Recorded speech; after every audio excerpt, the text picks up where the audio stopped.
നാരങ്ങ ആരാ നാരങ്ങ നിങ്ങളാണ് പേരെന്തായിരുന്നു മറന്നുപോയായിരുന്നു യൂനസ് അല്ലേ അപ്പോൾ യൂനസാണ് നമുക്ക് നാരങ്ങ പിഴിയണത് ഇത് ഓൾറെഡി നമ്മൾ പിഴിഞ്ഞ് വെച്ചേക്കുക അല്ലേ അപ്പോൾ ഇത് 11:30 കഴിഞ്ഞ് കാരണം ഓൾറെഡി അവരെ പണി ഇങ്ങനെ ഓരോന്ന് തീർത്ത് വരാണ് പിഴിഞ്ഞ് വെച്ചേക്കുന്നത് ഇപ്പോൾ ഇത് നാരങ്ങ ആയോ പഞ്ചസാര ഇട്ട് കലക്കി വെച്ചേക്കാണ് നാരങ്ങ വെള്ളമായി കുഴിച്ചോളൂ എന്തായാലും നമ്മൾ വരാൻ വേണ്ടി നിന്നാണ് കുഴിച്ചാൽ അപ്പോൾ ഒരു അണ്ടാവിന് എത്ര എന്നുള്ളത്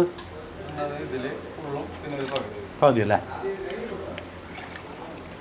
അപ്പോൾ നമ്മൾ ഒരു അണ്ടാവിലേക്കുള്ള ഒഴിച്ചു നന്നായിട്ട് അങ്ങ് ഇളക്കും അപ്പോൾ ശരിക്കും അങ്ങനെ ഇളക്ക് അപ്പോഴത്തേക്കും ആയി ഇളക്കെന്ന് പറഞ്ഞാൽ ജിംനാസ് പഴയ ജിംനാസ് അറിയോ എന്തായാലും ഇത് പണ്ടാവില് ആദ്യമായിട്ട് ഒന്നുകൂടി ഒഴിച്ചുണ്ടാക്കിയില്ല എന്തായാലും ഗണപതിക്ക് ഞാൻ കുടിച്ചു അപ്പോൾ യൂണസേ താങ്ക് യു നമ്മുടെ സെയ്ദ് വന്നേ അപ്പോൾ സെയ്ദിലേക്കും താങ്ക്സ്. ഇപ്പോൾ എന്തായാലും നമ്മുടെ ചിക്കനും വറുത്തു ലിവറും വറുത്തു എന്താ റൈസ് കാണിച്ചു എല്ലാത്തിനും കാണിച്ചു ഗ്രേവി അച്ചാറ് എല്ലാം ആയിട്ടുണ്ട് നാരങ്ങ വെള്ളം കഴിഞ്ഞു പിന്നെ എന്തായാലും തിരുവനന്തപുരം സ്റ്റൈല എല്ലാം തിരുവനന്തപുരം സ്റ്റൈലാണ് കൊച്ചിയിലാണ് ഇപ്പോൾ നിൽക്കുന്നത് അതെ ഇവിടെ കിട്ടും അപ്പോൾ അതെ ഞാൻ ഇപ്പോൾ എന്തായാലും ഇതെല്ലാം ആയ സ്ഥിതിക്ക് നമുക്ക് എന്തായാലും അവിടെ പോയിരുന്ന് നമ്മുടെ ഫ്രണ്ടിൽ ഡൈനിങ് ഏരിയയിൽ നിന്ന് അങ്ങ് കഴിക്കാം അപ്പോൾ ഇക്ക താങ്ക് യു യോസേ താങ്ക്സ് എന്തായാലും കഴിക്കാൻ പോവാം എനിക്ക് അവിടെയും വേണം വെള്ളം ഇങ്ങോട്ട് തരില്ലേ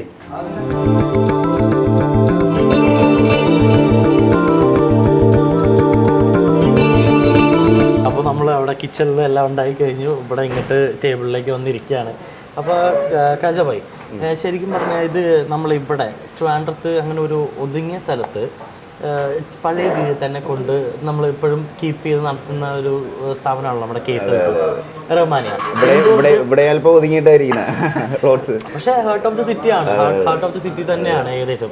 എന്നാൽ ഇങ്ങനെ ഒരു പോഷ് ഏരിയയിൽ ഇങ്ങനെ വിപുലീകരിച്ചൊക്കെ കൊണ്ടുവരാൻ എന്താ അങ്ങനെ ഒന്നും തോന്നിയത്? അല്ല, ഇപ്പോഴത്തെ ഒരു നമ്മുടെ ഇവിടെ എറണാകുളം നോക്കുമ്പോഴത്തേനും ന്യൂ ജനറേഷൻ, അതായത് ഒരു 20 വയസ്സ് 25 വയസ്സിനുള്ള ആ ഒരു ടൈപ്പ് ആൾക്കാരെ ഇപ്പോൾ കൂടുതലും വരുന്നത്.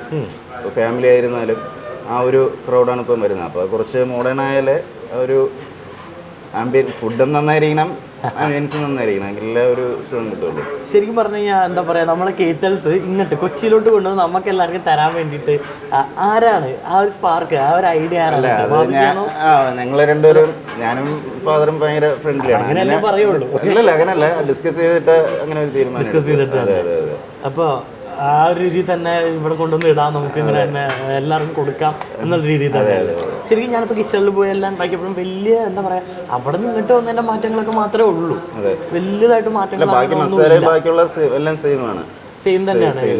പിന്നെ എന്താ, നമ്മൾ ഇങ്ങനെ ഒരു പോർഷനായിട്ട് തുടങ്ങിയിട്ടും ബാക്കിയുള്ള റെസ്റ്റോറൻറ്റുകളിലെ പോലെ നമ്മുടെ ഈ ഒരു എക്സ്ക്ലൂസീവ് ഹോട്ടൽ മാത്രമായിട്ട് തന്നെ കീപ്പ് ചെയ്തുകൊണ്ട് പോകണം എന്താണ്? അല്ല, അത് മാറണ്ടെന്നുള്ളൊരു പല പല ചിക്കനും ബ്രാൻഡഡ് ചിക്കൻസും പലതും കിട്ടുന്ന സ്ഥലമാണ് നമ്മൾ. ഇപ്പോൾ നമ്മുടെ ഇന്ത്യയിലും കേരളത്തിലും ഇവിടെ ആയാലും എന്ന് പല ബ്രാൻഡഡ് ചിക്കനും അങ്ങനത്തെ സാധനങ്ങൾ കിട്ടുന്നത്. അപ്പോൾ നമുക്ക് ഇങ്ങനെ ഒരു ബ്രാൻഡ് ഉണ്ട്, ശരി, കേറ്റൽസ് ചിക്കൻ. അല്ല, നമ്മളത് വേറെ ഐറ്റംസ് ആഡ് ചെയ്യാത്ത ഇതിന്റെ ഒരു അത് പോകണ്ടെന്നുള്ള ഒരു ഗ്രാൻഡ് ഫാദറിന് വലിയ താല്പര്യമില്ല. നേരത്തെ പണ്ടേ അത് പറഞ്ഞിട്ടുണ്ട്. അത് കാരണം ആ ഒരു അത് മാത്രം മതി എന്നുള്ള ഒരു രീതിയിൽ പോകുന്നു. അപ്പോൾ ശരിക്കും കാജാബായി ഇവിടെ സെറ്റിൽ ആയോ? നമ്മുടെ കൊച്ചിക്കാരായോ? 5-6 വർഷമായിട്ട് ഇവിടെ തന്നെയാണ്. ഇവിടെ തന്നെ. അപ്പോൾ ട്രിവാൻഡ്രത്തോട്ട് പോകാറില്ല? പോവും, ഇടയ്ക്ക് പോയിട്ട് ഇങ്ങോട്ട് അതെ അതെ വരാറുണ്ട്. അപ്പൊ എല്ലാം കൊണ്ട് ഇങ്ങനെ അങ്ങോട്ടും പോയി ഇങ്ങോട്ടും പോയി ശരിക്കും പറഞ്ഞപ്പോ കൊച്ചിക്കാരനായി അല്ലേ? നമുക്ക് ഇങ്ങനെ എന്താ പറയാ, കേറ്റൽസ് കുഞ്ഞിക്കോഴി അല്ലെങ്കിൽ ചിക്കൻ നല്ല ഫ്രൈയും എല്ലാം കൂടി തന്ന് ശരിക്കും പറഞ്ഞ ആള് ഇവിടെ അങ്ങ് കൂടി. അല്ലെ, ഇപ്പൊ പുതിയൊരു ചോദിക്കായിരിക്കുമായിരുന്നു. നമ്മുടെ ഇതിപ്പോ ശരിക്കും ബ്രാൻഡ് ആയതുകൊണ്ട് തന്നെ ഇപ്പൊ കൂടുതലുകൂടി താങ്ക് യു നമ്മൾ നേരത്തെ കണ്ടായിരുന്നു. അപ്പോൾ എന്താ പറയാ, നമ്മൾ ഇപ്പൊ ബ്രാൻഡ് ആയതുകൊണ്ട് തന്നെ പല പല ബ്രാഞ്ചസ്, പുതിയ ബ്രാഞ്ചസും അങ്ങനെ തുടങ്ങാൻ. അതെ, അപ്പൊ അതിന്റെ ഒരു ഫുഡ് കോർട്ടില് സെൻട്രൽ സ്ക്വയറിൽ ഫുഡ് കോർട്ടില് ഇത് നമ്മളവിടെ ഞാൻ ട്രിവാൻഡ്രത്ത് അവിടെ കഴിച്ചപ്പോൾ നമ്മുടെ ആദ്യം കുറെ പേര് ഇങ്ങനെ നിരന്നിരിക്കുന്നു, ഇല കൊണ്ടുവരുന്നു, ഇങ്ങനെ ഓരോ രീതിയിൽ കൊണ്ടുവന്ന് ഇട്ട് തരുന്നു, അങ്ങനെ അങ്ങനെ അങ്ങനെയാണ്. ഇതിപ്പോ എല്ലാം ഒരു സെറ്റ് ആയിട്ട് അങ്ങനെ ആക്കിയ ശരിക്കും ഇവിടെ നല്ലത്. സത്യം എനിക്ക് എന്താ പറയുക, ഇവിടുത്തെ കൾച്ചർ വെച്ചിട്ട് ബുദ്ധിമുട്ടാണ്. സ്റ്റാർട്ടിങ്ങിൽ അങ്ങനെ നോക്കിയാ ആൾക്കാർക്ക് പറ്റുന്നില്ല.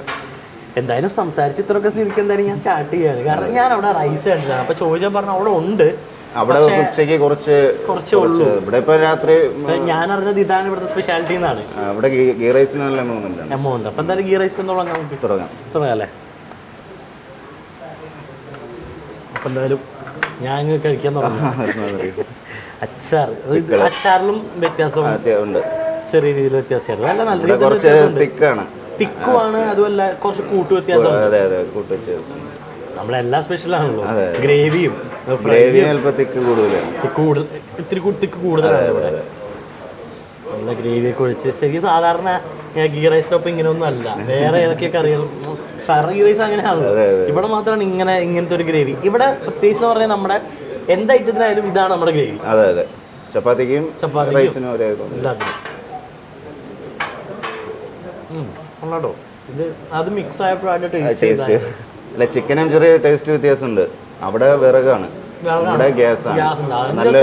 നല്ലൊരു വ്യത്യാസം വരും. നല്ല വ്യത്യാസം ഉണ്ടോ? കാര്യം എപ്പോഴും അങ്ങനെ ആണ്. അതെ അതെ, അതിന്റെ ടേസ്റ്റ് ഒന്നും വേറെ. പക്ഷെ സോഫ്റ്റ് അല്ല, ബാക്കിയെല്ലാം അതുപോലെ തന്നെ. ബാക്കിയെല്ലാം സെയിം ആണ്. ആ ഫ്രൈ ചെയ്യുന്നതിന്റെ ആ ഒരു മേക്കിങ്ങിന്റെ വ്യത്യാസം. അവിടുത്തെ കുറച്ച് ടേസ്റ്റ് അധികം വ്യത്യാസമൊന്നുമില്ല, പക്ഷെ എല്ലാ സാധനം ചെറിയൊരു ഇടു തന്നെയാണ്. അങ്ങോട്ടോ ഇങ്ങോട്ടോ ഒന്നും മാറിയൊന്നുള്ളൂ. എന്തായാലും ഞാൻ മൊത്തം തന്നെ കഴിക്കാൻ പോവാ. എന്തായാലും ഇത്രയൊക്കെ എന്നെ തന്നതിന് വളരെ നന്ദിയുണ്ട് കഴിച്ചാൽ. താങ്ക് യു എല്ലാവർക്കും. ഞാൻ താങ്ക്സ് ഓൾറെഡി തന്നെ പറഞ്ഞിട്ടുണ്ട്. ഇനിയിപ്പോൾ എന്തായാലും ഞാൻ ഇരുന്ന് ഹോട്ട്സ്റ്റാർട്ട് ചെയ്ത് കഴിക്കാൻ പോവാണ്. നമ്മുടെ കേത്തൽസ് എന്ന് പറഞ്ഞു കഴിഞ്ഞാൽ കലൂരിൽ നിന്ന് നേരെ പാലാരിവട്ടം പോകുന്ന റൂട്ടിൽ തൊട്ട് ലെഫ്റ്റ് സൈഡിലായിട്ട് ഏജ് റെസിഡൻസി ഉണ്ട്. ഏജ് റെസിഡൻസിയുടെ താഴത്ത് ഗ്രൗണ്ട് ഫ്ലോറിൽ തന്നെ റൈറ്റ് സൈഡിൽ ഒരു കുഞ്ഞ് വാതിലാണ്. വാത് മാത്രമേ കുഞ്ഞുള്ളൂ. ഇങ്ങോട്ട് വരുമ്പോൾ തന്നെ വിശാലമായ ഷോറൂമാണ്, എക്സ്ക്ലൂസീവ് ഫോർ കേത്തൽസ് ചിക്കൻ. ഇങ്ങോട്ട് വരിക, അതേ കഴിക്കുക. ട്രിവാൻഡ്രം വരെ പോകണമെന്നില്ല, പക്ഷെ അവിടെ പോവുകയാണെങ്കിൽ അവിടെ കഴിക്കാം. അത് വേറെ എക്സ്പീരിയൻസ് ആണ്. ശാല മാർക്കറ്റിൽ കൂടെ പോയി കഴിക്കണം, അത് വേറെ എക്സ്പീരിയൻസ്, ഇതും വേറെ എക്സ്പീരിയൻസ്. എന്തായാലും കൊച്ചിയിൽ ഇങ്ങനെ ഒരു സാധനമൊക്കെ വന്നിട്ട് നമ്മൾ കഴിക്കാതിരിക്കുന്ന മോശമല്ലേ. വരൂ, കഴിക്കൂ, എല്ലാവരുമായിട്ട് ഫാമിലിയായിട്ട് വന്ന് കഴിക്കും. എന്നാലും വളരെ നന്ദിയുണ്ട്. നാടൻ ഫുഡെല്ലാം ഇങ്ങനെ തട്ടിക്കൊണ്ടിരിക്കുക. നമുക്ക് എന്തായാലും അടുത്ത വെച്ച് കൊണ്ടാം.